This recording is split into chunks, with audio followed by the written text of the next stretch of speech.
ফরিদপুরে পাগলা ঘোড়ার কামড়ে আহত 10। ফরিদপুরের বোয়ালমারীতে পাগলা ঘোড়ার কামড়ে অন্তত 10 জন আহত হয়েছেন। এদের মধ্যে কয়েকজনকে উপজেলা স্বাস্থ্য কমপ্লেক্সে চিকিৎসা দেওয়া হয়েছে।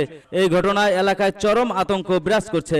রোববার 7 সেপ্টেম্বর সকালে উপজেলা সদরের স্টেশন রোড, কলেজ রোড ও চৌরাস্তা এলাকায় এই ঘটনা ঘটে। গত 2 দিনের পৌরসভার বিভিন্ন এলাকায় ঘোড়াটির কামড়ে ও লাথিতে নারী সহ বেশ কয়েকজন আহত হয়েছেন। সদরের চতুল এলাকায় বাসিন্দা রফিকুল ইসলাম বলেন, গত 2 দিনে বিভিন্ন বয়সী বেশ কয়েকজন ঘোড়ার কামড়ে আহত হয়েছেন। রোববার সকালে উপজেলা স্বাস্থ্য কমপ্লেক্সে কয়েকজনকে চিকিৎসা নিতে দেখা গেছে। ঘোড়াটি হঠাৎ সামনে যাকে পাচ্ছে তাকে আক্রমণ করছে। প্রত্যক্ষদর্শী ও সাবেক পৌর কাউন্সিলর নিজামউদ্দিন খান বলেন, কলেজ রোড থেকে শুরু করে চৌরাস্তা সহ পৌর সদরের বিভিন্ন স্থানে গত 2 দিনে নারী পুরুষ সহ অন্তত 10 জন আহত হয়েছেন। ধারণা করা হচ্ছে ঘোড়াটিকে কোনো পাগলা কুকুরে কামড়ানোর পর এই অস্বাভাবিক আচরণ করছে। ঘোড়ার কামড়ে আক্রান্ত সাংবাদিক কাজী হাসান ফিরোজ বলেন, সকালে হাঁটার জন্য রেল স্টেশনে যাচ্ছিলাম।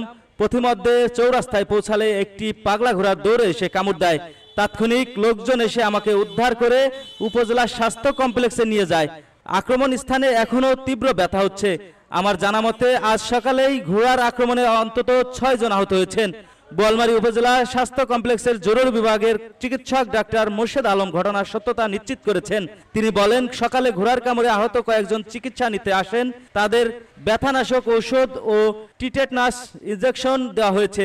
আহতদের ভাষ্য অনুযায়ী ধারণা করা হচ্ছে ঘোড়াটিকে কোনো পাগলা কুকুরে কামড়িয়েছে।